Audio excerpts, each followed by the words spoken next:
Hi, David. Hi, Karat. Tell me, how can experience or empirical data help in managing risks? These are both very helpful in different settings. We talked about risk being defined or understood as uncertainty that matters. So it has two dimensions. There's an uncertainty dimension and how much it matters. How much it matters is measured in terms of the effect on objectives if the risk occurs. And it's quite easy to estimate that dimension just by imagining ourselves into the future, imagine that this particular uncertainty had come true and had happened, and then what would that do to our timeline and to our budget and to our performance and our reputation, our regulatory compliance and all of those objectives. We can imagine ourselves in that situation and easily estimate, usually quite easy, the impact on objectives. The uncertainty dimension, not so easy.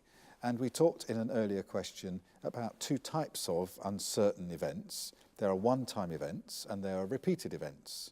And if we want to estimate or size that uncertainty dimension, for repeated events we can use frequency, we can measure from past experience what actually happened, and we have data. We have empirical data where we can measure the number of times that something happened previously, and then we can from that derive a frequency which will show us or give us a view of, an estimate of, how likely it is to happen during our particular period of interest, whether it's a project or a strategic planning period or making a decision. So frequency is based on empirical data. But probability is different, as we discussed in the earlier question. Probability is an expression for a one-time event, an expression of your confidence that it will happen or that it won't happen. And so 0% probability doesn't mean it definitely won't happen. It means I have no confidence. And 100% probability doesn't mean it definitely will happen. It just means I have absolute confidence. So it's a different scale of measure. And here we have a real problem because it's an intangible. It's entirely subjective. So how do we make accurate estimates of probability? It's very difficult. I would say it's impossible to come up with a number to say that the probability of this happening is 43% or 67% or 79%. This is what we call spurious precision.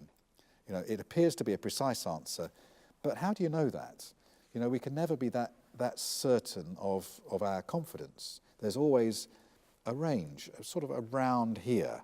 It's kind of 40 to 50%, or it's 60 to 70%, our level of confidence. So probability is subjective, and how we make the judgment is usually based on our previous experience.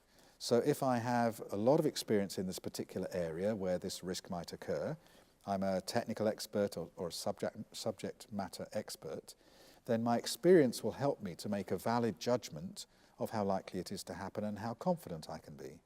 And so probability is very much based on experience. And there are other ways we can help ourselves to estimate probability by comparing with other similar situations. Is this more likely to happen or less likely than you winning the first prize in a competition? Is it more likely or less likely than throwing a dice and getting a 6? We can get this kind of estimate of probability, but really experience trumps everything else. It is the very best way of estimating probability. Thank you so much for explaining the difference between the two terms. It's a pleasure.